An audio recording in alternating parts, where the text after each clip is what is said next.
You know that about 11? All right, today let's conclude Goethe's Faust. Last time we talked a little bit about the relationship between parts 1 and 2, as well as the metafictionality in the text. Another really great instance of metafictionality in this text is the fact that we see in the classical Walpurgis Night in Act 2 the figures of griffins, and even get to consider the etymology of griffin to grab a little bit. And then hear this wonderful quote near the end of Act 4, where eagles supposedly are fighting against griffins, and it is held against the griffins that they are fictional characters fighting against real characters. It's a nice little nod to the reader, to the astute reader who realizes, oh, this trespasses upon the narrative conceits of the earlier parts, but perhaps consciously, and therefore is a piece of artistry where Goethe nods to we intellectual, artistic readers. All right. This text, I've said, is at least a mixture of romanticism and classicism. Is a mixture itself of the epic genre as well as the tragic genre. Something interesting that we talked about last time was the barrier to understanding which meter sets to this text. Something that we talked about in the forum. And the great Hungarian literary analyst, in his work, The Theory of the Novel, in fact, agrees. He says that verse does add a barrier to understanding. But what he says about the effect of that barrier, I think, is telling. He says that verse does put a barrier between us and what we're reading in the epic, but it serves not to make the text heavier, but to make it lighter. It creates space for us to read, as it were. And so his sort of response to my binary that I shared last class would be more that not that Star Wars draws us in, but in sort of an epic way, the large words and the spacey backdrop creates space, which then enliven and lighten up the representation of the horrors of terrorism and war, which is what Star Wars often shows. And so there are metafictional elements throughout this text in part 1 and part 2, which I think makes this a very cerebral work, which is part of what makes it modern. We'll talk a little bit more specifically in the final 3 texts of this course that are the most modern and modernistic. Remember that slight distinction there. They are the ones that are truly modern in coming from the 1920s. Something that I will claim about them, something that also Levin claims about them, is that they're highly intellectualized, but whether the heart comes with the intellect and whether the aesthetic enjoyment also comes with the intellect is a question. And that may be very much a question you're already asking yourselves as you read this highly learned piece of tragic poetry, tragic drama, epic tragic poetry, some mishmash of a classical, of sort of a genre drama in the first part, and then something more Sophoclean and Greek in the second part. Whatever the genre of each of the specific parts is, one recognizes that the entirety of this poem is itself a supergenre. Not only like a sausage does it contain within it several different meters, characters who themselves transform from one part to the second part, similar to Don Quixote, but it also transcends time in a superordinate sort of way. This work is written over 60 years in which the world transforms. And so part of what it does, unique to itself, is it reflects not only the changing of the subjective consciousness of the writer of it, but the changing of the world underlying the changes of his consciousness. There is something full and rich and immediate included in this text that is supposed to reach out and touch one in the present moment, to create a connection between one present and not simply to exist as a piece of history that we return to as history, but a root that we find out we are connected to as the trunk of a tree. And perhaps this is the way that our partition in time connects back to his Goethe's partition in in time. Neoclassicists, I'd like to back off this position a little bit. I say that the second part is neoclassical and that it includes many classical figures like Nereus and Chiron, the very famous centaur who taught Achilles, as well as many of the Argonauts, supposedly also Hercules is who Philoctetes was supposed to be in Disney's Hercules. He's supposed to be also a centaur, not a satyr character. But something about neoclassicism, yes, the inclusion of classical elements from Greek and Roman poetry is itself a form of neoclassicism. But part of the sort of architecture and beautiful of neoclassicism, which we often see in French architecture, sculpture, and art from the late 18th century, is a highly ornate style. And so there are those neoclassical elements, I would say, in that this text is ornate, where Goethe uses differing meters throughout of it in the original German, but of course that doesn't come through to us in translation. So though this is a highly artistic and artisanal and ornamented text, many of those ornaments we can only see in secondary representation of it. But one of the biggest aspects of neoclassicism is to show the finitude and the limited nature of humanity. And I think we do see a very limited human, a human who attempts to touch that which goes beyond human experience, to touch the transcendent, the ideal. But whether he does this or not, I don't know that his necessary limitation is shown as a romantic or as a neoclassical conceit. I'll just move on from it from there. Note also, and this is something that we've mentioned over and over again, that like Don Quixote, Faust is split into two different parts. Like Don Quixote, there is a great span of time between the two parts. And like Don Quixote, the second part, and this is a difference from Don Quixote. Parts of part two were already planned out before part one was finished for Goethe, though of course part two is not in the Faust at all.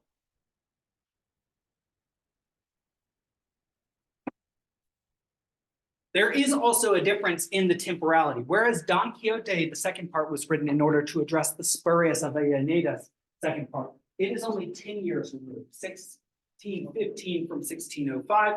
Unlike Goethe's piece of work, which he worked on as a young man, as a middle-aged man, as an old man, and finally sealed it as a soon-to-be dying man, but he contains 60 years, or rather the text shows the difference of 3 stages of life, as well as 60 years of change within an individual. So in just a crude temporal way, one might think that Goethe's work would be more modern than Don Quixote's. Though one might have to then argue which one is truly more continuous. And remember, Goethe's Faust was always planned. So though it took longer to execute, the plan was always there for the second part to be present to some extent. Also, as has been said, Faust, besides having 2 parts, seems to embody 2 different genres, like we mentioned, dramatic tragedy and perhaps something like epic tragedy, or something like a spectacular, or perhaps even an opera. Opera is sometimes considered the ultimate spectacle for one to go to. And with the constant masks and parade of images and names and characters in front of us, particularly in Acts 1 and 2 of part 2, we are constantly, the narrative is weighed down by spectacle, you might say. It's like watching Mardi Gras, like watching Mardi Gras in an opium dream during a Mardi Gras in the sky, or something like that. Does the awkward connection, like the stitches holding Frankenstein's monster together, make this a modern work? Is it the fact that we can see the points of connection in this text that make it modern, rather than being simply a unitary work, a Unitarian action, Unitarian time, Unitarian place, like the Aristotelian continuities or contiguities? This text is not even made during one time. The Sorrows of Young Goethe, 4 weeks. Goethe makes this work 60 years, not one time writing, at least 3, almost basically 4 times of writing this text. Is it the fact that this text is itself so different from other texts, those texts which surround it, and which so its conscious starts and stops, and desire to be revised and over-revised, in the same way that Tolkien's Hobbit, I think, was revised something like 29 times, and he still didn't consider it finished by the end of his life. Similarly to Da Vinci and is carrying around the Mona Lisa for several years, I think 3, but wrong. Is the desire to make this thing, this sort of Ganymede or Galatea perfect, a modern desire to make representation, to make art perfect. And what would it mean to make art perfect? Does the representation then become real? Does the homunculus become human? And is it that very desire that modernism seeks at? Well, in any case, let's go through the 5 acts of part 2 very, very quickly, just before determining what in this text makes it modernist, what makes it metempsychotic, and what worthy of memory, and the transference of memory, worthy of soul, and the transference of soul, and then talk about what makes it a masterpiece before we conclude our time with the masterful Goethe.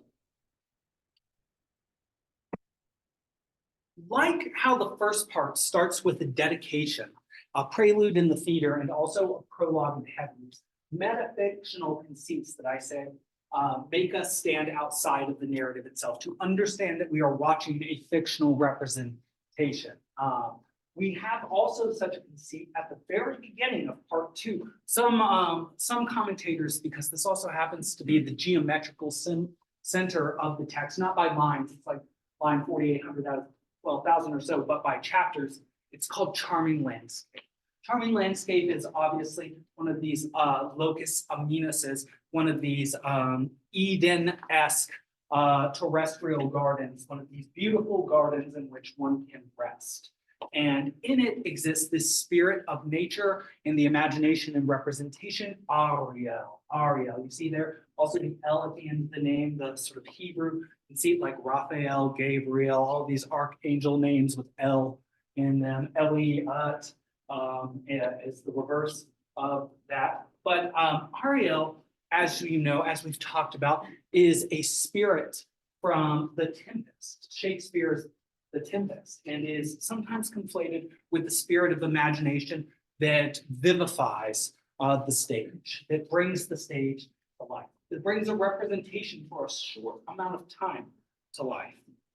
Because note that a stage representation is an incomplete metamorphosis. The stage actor transforms from actor into queen or king, but then back into action at the end of things, unlike a true metamorphosis that goes only one direction. The caterpillar becomes the butterfly, eventually will die, does not just stay the butterfly, but the transition process continues on, and there is no reversion, as it were. And so this charming landscape at the very middle of this text, also a nature metaphor, a natural space rather than a social enclosed Gothic space like the study or like the dungeon from which we've come. It very much reflects the motion in Dante's Divine Comedy and the Inferno from the cavernous depths of the bottom of his icy vision of the ninth circle of hell to the open, beachy space of purgatory as well. But what this space with this spirit-like character does is, again, awakens us to the reality that we are looking at in illusion. That what we are seeing is itself a representation of something which begs the question of value, or perhaps does not. And when I say begs the question, that means to assume something. You raise the question if a question needs to be raised. Begging the question is a logical term. Many people who say beg, that they are begging the question, or that something is begging the question, mean to say that something is raising the question.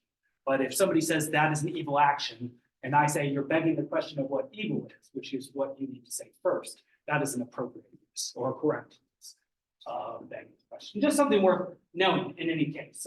Make that a permanent transformation in one's own consciousness. In any case, this charming landscape also reflects the transition from part one to part two, from the dramatic tragedy of Gretchen, where she has just been saved, to the now sort of loosely connected 5 acts, which will show Faust's pursuit of an image of Helen, of the ideal beauty, actual pursuit of the character of Helen, the raising of a child, Euphorion, who will unfortunately die in the very same act of his conception, a pursuit of victory in war and selling of his own services, and therefore Mephistopheles' services, and then finally the murder of 2 characters who I made the claim represent a vision of hospitality.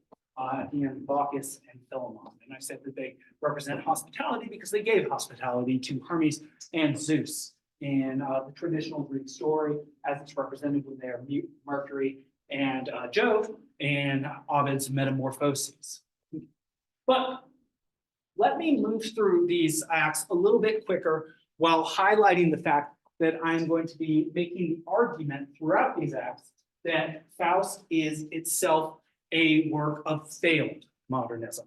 The aspect of modernism I'm going to consider heaviest, weighed as, that I'm going to ponder as having the most pounds, is the idea of metamorphosis or metamorphic, let me write this because the syllables change, metamorphic impetus. And this is a word from Harry Levin. I think that Faust does have metamorphic, that means transformative, literally. This is the Greek form. Metamorphic, metamorphe, after or with the form, as opposed to transforma, across the form, as it would be in Latin. I think that Faust has an impetus, that means a source of motion, but I do not think it gets there. Like Aaron and Moses in front of Jerusalem. They get to the spot, they move to the spot, they get to the spot, they do not finally get into the spot that they are going to, up to the city walls, and that's it. So how do I suggest that this is true? I think that in all 5 acts, there is at least one major thematic representation that shows an instance of failed transformation or metamorphosis. What is it in Act 1? Well, both Faust and Mephistopheles, as his now sort of crony rather than partner, create the idea of paper money and the implementation of paper money. Paper money is itself an abstraction, a representation of that which has value. We know this from the fact that we have a Federal Reserve in America, and we can deflate or inflate the currency by changing the value ascribed to. I don't know all the mechanisms of that, but I'm not an economist. In any case, we even have expressions in our language which that is not worth the money, or that is not worth the ink that's printed on it, suggesting that the value of something can be even less than the materials used to represent it. So the idea of a paper currency is the idea of creating something which represents value. Does, however, the representation truly represent that which has value? Or is it itself, like prestidigitation or magic, a representation of that which appears to have value but does not? Is the creation of paper money simply the substitution of one conjurer's trick for another, or is it a substantial change? Is the coming of modern economic terms and methodologies a true progress and evolution within a culture that will soon be within the nation state rather than the empire? Or is it simply a reflection of the more things change, the more that which is essential or substantial just changes the same? And so my question is with the transformation of money into paper money, into symbols that carry the value of something else which has value. And you remember we used to be on the gold standard, and so our paper represented the value of the gold that it represents. So the gold itself had the value. The paper was the finger that pointed at the moon, right? The finger is the thing that doesn't have value, but is the symbol. The moon is the thing which truly has value. So you don't look at the finger, you look at the moon. You don't look at the paper money, you look at the thing it points towards, That's the goal. But my question here is that is this a conjurer's trick? Is this a transformation that is not? Is this a temporary transformation? Is this just another way for Mephistopheles to invert value, to mess with the value of things? Would he himself be like a Federal Reserve chair that would mess with the pricing mechanisms of money to such an extent that he would create hyperinflation or deflation himself? Is this, again, a transformation that and a metamorphosis that ascends towards, that strives towards creating change, but ultimately just represents things as they always have been? Act 2, we have, I think, two contrasting images. One is that we see Faust's former study, and nothing has changed about it. But we also get a sense of progress, not just static, and that his amanuensis or student, or rather a scribe, Wagner, is now conducting his own experiments. And Wagner has created a thing called a homunculus. A homunculus is, and you can see this from the name, it has homo, Latin for human in it. Homo sapiens sapiens as two, it's 3 Latin words, but only 2 different ones. That's what our species is. But a homunculus with the diminutive ending is like a little human. And it is an artificial human created by art. An artificial human that, rather than being created by the hand of man, wishes to be the same as something that was birthed by woman, birthed by nature, birthed by something which partakes of the eternal feminine. Though perhaps also the hand of the male artist does that as well. Perhaps that's part of what the act of art is.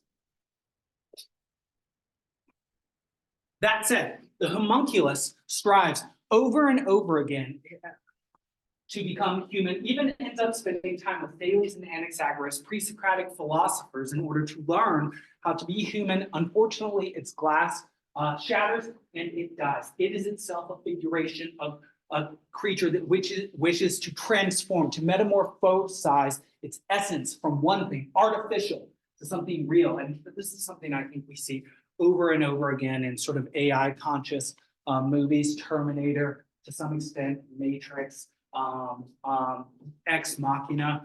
How does something which is by nature created by another finite creature, how is it supposed to act in the world? What is its very nature? We sometimes have the pretense that we are created by something infinite and by something immortal, but AI, insofar as it were self-conscious, would not have such a notion. And so this homunculus itself knows that it is created by human. And so since it is created by the hand of human rather than nature or God, is it limited by the limitations of its creator? And is it limited in a way that, whereas Faust, the immortal part of him, is saved at the end, does this homunculus, being created by the hand of man, not have an immortal part?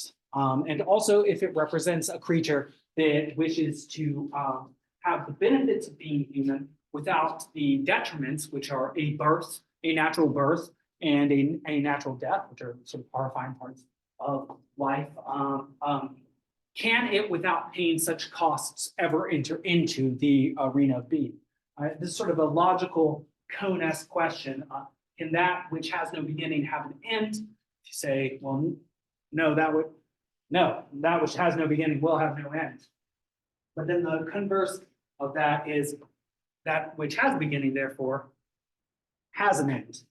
Do you have a beginning? Yes, therefore you have an end. So sort of macabre syllogism. In any case, that is my account of the homunculus. Act 3. In Act 3, the image of Helen, which is taken from the mothers, which is itself, I think, an image of the eternal feminine, the mother, the generative, the caring, in the same way that Helen is also an image of the eternal feminine, but as the young sexualized woman, like the Persephone who was taken by Hades, or Helen, you may know some Greek mythology, and this is actually brought up in Faust, seems to have been stolen by Theseus when she was only 10 years old, and her 2 brothers, the Dioscurides, had to go get her back before she would later end up with Menelaus, and then be stolen again by Paris of Troy. And so she is herself a very interesting figure of perhaps modernism and how one's relations to the world and even nationality change over and over again. She is at first daughter of this king Lycomedes, and then she is the wife of Menelaus of Sparta, so she's a Spartan queen, and then she is sort of a princess of Troy, then she is taken from Troy back to Sparta, where she is again Helen of Sparta, and so she is herself an interesting figure, perhaps of metempsychosis, and being used over and over again, by being taken by pirates from one place to another. In this case, not physically. Of course, she is taken by the literary ransacking of Goethe of classical images. Where does he find his image ultimately of the eternal feminine? In classical Greek art, from the Iliad, from the Odyssey, from Homer. And so he mates his character Faust, Latin name, Faustus, pseudonymous Latin name, with Helen, and they create this beautiful son, Euphorion, which it is itself a prefix and a suffix of Greek origin. Eu, well, good, like euphemism, to speak well of somebody, or eulogy, to give good words about somebody after they die, or euthanasia, to give someone a good death.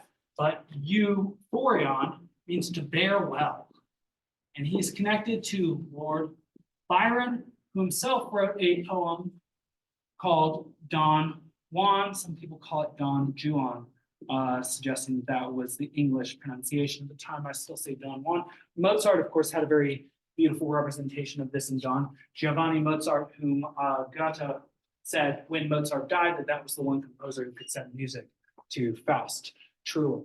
Don Juan is considered by some scholars, a contemporary figure, or a contemporary figure of the then romantic present in the early 19th century. He's you think about what the term means in our own language, he's like a lover boy, somebody who took on many different lovers and lived very much in the moment. So he strove after immediacy through love in the same way that Faust strives for immediacy through one endeavor after another. First looking for Gretchen, we're looking for love with Gretchen, then looking to become famous and to indulge in spectacle, and then to be a winning sort of fighter with his three mighty men, and then later to fundamentally alter the geography and spatiality of the world. In any case, Euphorion is literally a mixture, a son of both the classical and romantic tradition, and he strives towards heaven. He is given one limitation, very similar to his own father Faust in this way. The one thing he is told that he cannot do, fly, is the thing that he attempts to do, and in so doing, he dies. He is himself a creature that, as child of Faust, is supposed to transcend the temporality of Faust. He's supposed to go on after Faust has died, but he fails to do this by dying prior to Faust. In the same way that the homunculus does not become human, neither does Euphorion truly take on the responsibility of being the true child and following in the tradition of Faust or Helen, because he does not go on to beyond their lives. And in fact, he takes Helen with him before he dies. He cries out to his mother, and she goes in ghostly apparition and returns to him. Euphorion is again another figure of failed transformation. I'll go quicker through 4 and 5 because I have slightly less to say, but the failed transformation that it takes place, I think, in Act 4 and represents, I think, concerns that get more and more immediate in time, is the transformation of royalties and political divisions between political entities. Obviously, Goethe saw the changing of France from monarchist to more democratic, saw restoration, saw Napoleonic Wars, saw the French Revolution, saw the American Revolution. America go from a colonial power subject to a king to becoming itself a republic with a democratic structure.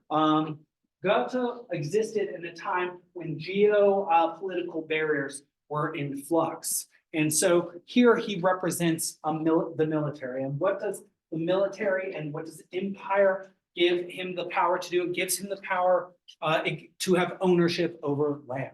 And once he has ownership over land, he can put his scientific knowledge to the test and he can start to reclaim water from the ground. And in fact, this emperor that he serves and helps with his 3 mighty men to defeat this other upstart emperor gives him land, which is not really land. It is, in fact, like swamp, it is water.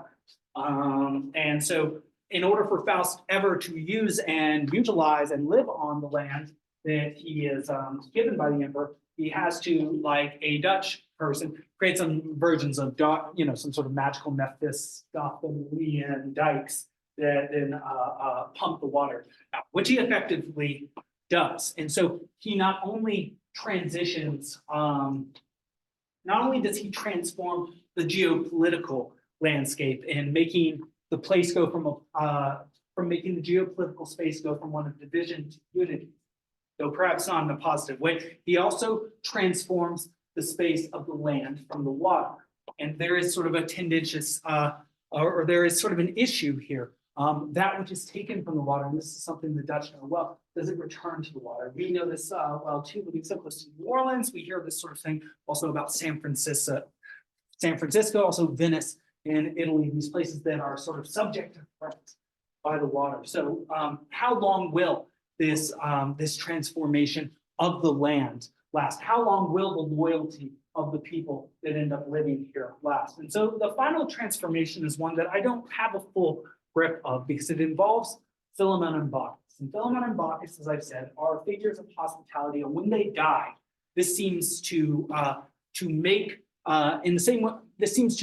hospitality leave the world in the same way as, like, say, nemesis and decay. Nemesis or divine vengeance and justice are supposed to leave the world before the ancient Greek apocalypse. Once these figures, who are themselves classical Greek, who are themselves pious, who were given the task by the ancient Greek gods Zeus and Hermes to man a temple, to be priests of this temple, once they die, once they are no longer the acolytes of this temple, then the place, then the last vestige of home disappears for Faust in the world. And perhaps if he is a figure of modernism and therefore of us, then our home in the world dies. I'd like to suggest that as these are characters who are themselves religious in nature, though classically religious rather than religious in a Christian way, that there may be some comment that in our desire for progress, in our taking of power from the world, sort of like the stealing of Mako energy from the world in Final Fantasy VII, the 1997 video game, that we sacrifice one thing for another, that in gaining such power over the world that we can do that which would otherwise be thought as unnatural, which is to reclaim land from the water, that we must give up a historical or a traditional consciousness, a consciousness which is itself mired in religion. Mired, however, in a religion perhaps of norms rather than of rituals, because what is the value which these two religious figures, Philemon and Bacchus, represent? It's not a Christian value. It is ostensibly a universal value, which is to do good to one's neighbor, to accept the stranger into one's home as another self. Perhaps the notion of conviviality disappears in this modern world, and that is what is sacrificed in a now chemical way for the extraordinary power that then exists within Faust's hands. In any case, he doesn't mean for Bacchus and Philemon to be killed. He means for them to be relocated, but he sends the wrong people to do the job. Mephistopheles and 3 mighty men. These are figures who are made for wet work, not for subtle work, and so they kill Bacchus and Philemon. Then Faust swears off magic, disgusted with it entirely, and in his imagination thinks of his own land and thinks of the multitudes of people and the good that will come of being in this city that he is creating. And as he envisions this future that he's created the possibility of, he then experiences his second moment of joy and says, "Du bist so schön," to the Augenblicke, and then dies. When he dies, we would suspect, since he has lost the wager to Mephistopheles, that he would be taken down to hell. In fact, however, the eternal feminine, through the figure of now an idealized Marguerite, with the help of the mother Mary, has the soul of Faust taken to heaven. He is in a confusing, sort of contradictory way, similarly to the contradictorily seeming ascent and saving apotheosis, as we call it, saving salvation of Gretchen at the end of part one. We have all this pathos, all this sadness in dungeon, and then she is saved.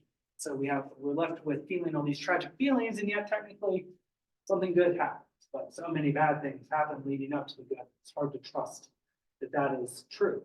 And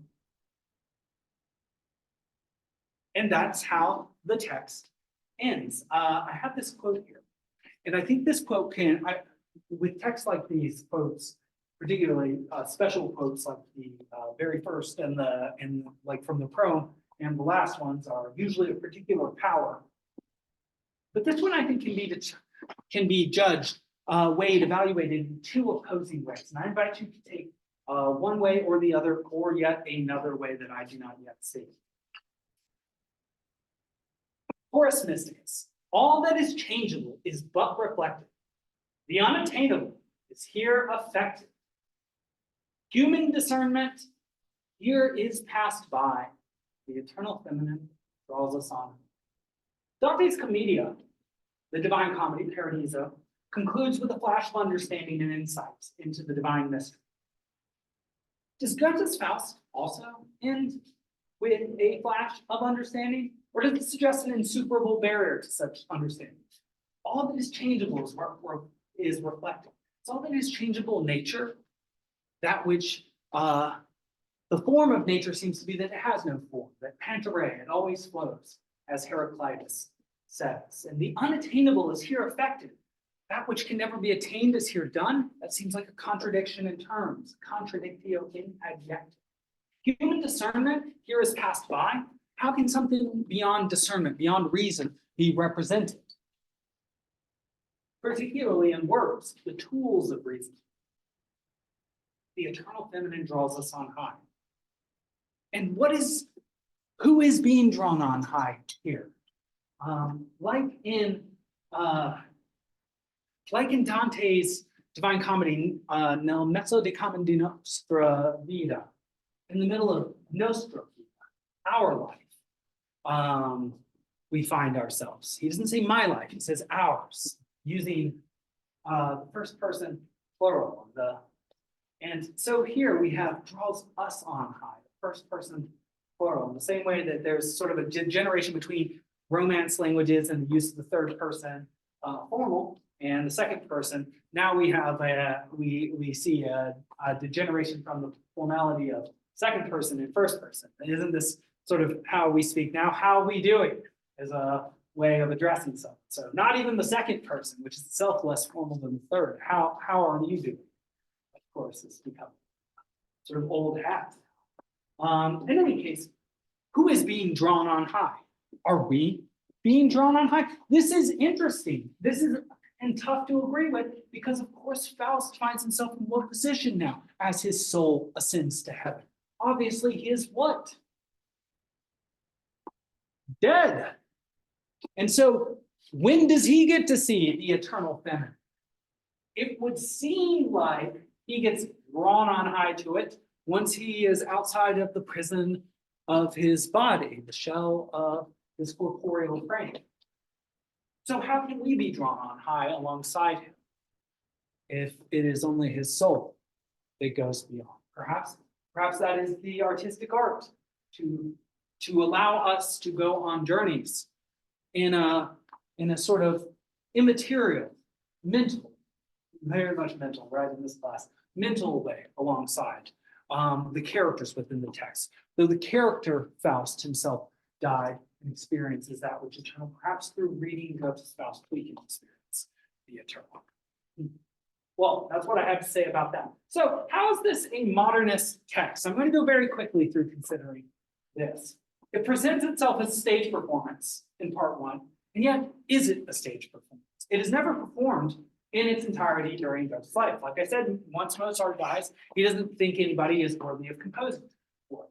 It calls itself Faust a tragedy, and yet even in part one and in part two, it ends with salvation. It ends with that which makes Dante call his work commedia, a comedy. And so the opposite sort of thing. Also, it seems to embody the metamorphic impetus, or the reshaping spirit, or the spirit of deformation, as Harry Levin calls all of them. I think this text represents the attempt by an artist to create something real, but to fail to do so.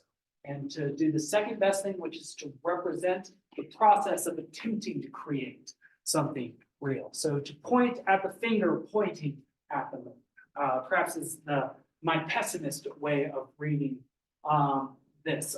Just a couple of nice quotes. I'll read one of them. Faust has been seen as the paradigmatic text of modernity almost since its conception. By 1836, Karl Gutzkow was claiming that Goethe was, quote, set by the gods as a boundary stone to mark where the past ends and modernity begins. While for Matthew Arnold, he was the great manifestation of the modern spirit. Okay, I'll see if I can move through this quickly. Europe entered the 18th century with institutions and structures still defined in terms of a cosmos ordered by a divine principle, medieval. But increasingly, the universe was felt to operate on its own, and sometimes seemed entirely the product of natural processes. The resulting sense of crisis, as the old institutions no longer corresponded to the naturalized world, is reflected in the political upheavals, the American and French revolutions, the Napoleonic Wars, the Restoration, and the July Revolution of 1830, all happened within 60 years of each other. In literature and the arts, the upheaval is generally identified as Romanticism. Philosophy is the Kantian Revolution. In economics and technology is the Industrial Revolution. To understand Faust as modern, one must thus read it against these various revolutions from Jane Brown and her excellent work on Faust. Memory or metempsychosis, I won't say much about this except for that Faust continues to live on in our minds in writing, in various chapbooks, the work of Christopher Marlowe, Goethe, Thomas Mann, who we're going to be reading his The Magic Mountain, in fact wrote a work called Dr. Faustus, and his son wrote a work called Mephisto, which is a Roman clef, which means a story with a key. I'll say more about that later. And it was also turned into a very interesting movie too. Lessing, Heine, Graba, Pushkin, Carlyle, Turgenev, Pessoa, Valery, and even the beat poet Michael McClure have included Faust in their writings, Faust in the visual arts. Delacroix and Beckmann are the great illustrators of Faust, and Faust in music is in Beethoven, Schumann, Berlioz, Schubert, Mussorgsky, Wagner, and Mahler. This is one of the Delacroix images, and also one of the most famous works, musical works about Faust is Gretchen am Spinnrad by Schubert. I have a link to it there. I'm not going to click on it now because I don't have that much time. What I might say, is this a masterpiece? Well, its length is any indication of it. It is 12,000 lines long. It's two distinct parts written over 60 years. Pretty tough to do that sort of thing. Integrates romantic, neoclassical themes, Spanish figures like Calderón de la Barca, English, Milton, and Shakespeare, Ariel, and the buddy-buddy relationship between Adam and the devil. It's similar to Mephistopheles and Faust. They're not really buddy-buddies, more like an odd couple. Classical influences of Ovid, Luke, and Homer, Hesiod, Virgil, Apollonius, 44 distinct translations into English alone, and even adaptations such as Bedazzled with Elizabeth Hurley from 2000, and The Little Shop of Horrors, which features a carnivorous Venus flytrap, and Rick Moranis are adaptations in some form of another of the Faustian bargain of the work of Faust. In any case, this is a work that has shaped literature and the arts around it, and has to some extent, even as a failed work of modernism, shaped the modern spirit. I welcome you all now to your new lives as critics of Faust, and hope that it has helped to shape and influence your lives in a positive way.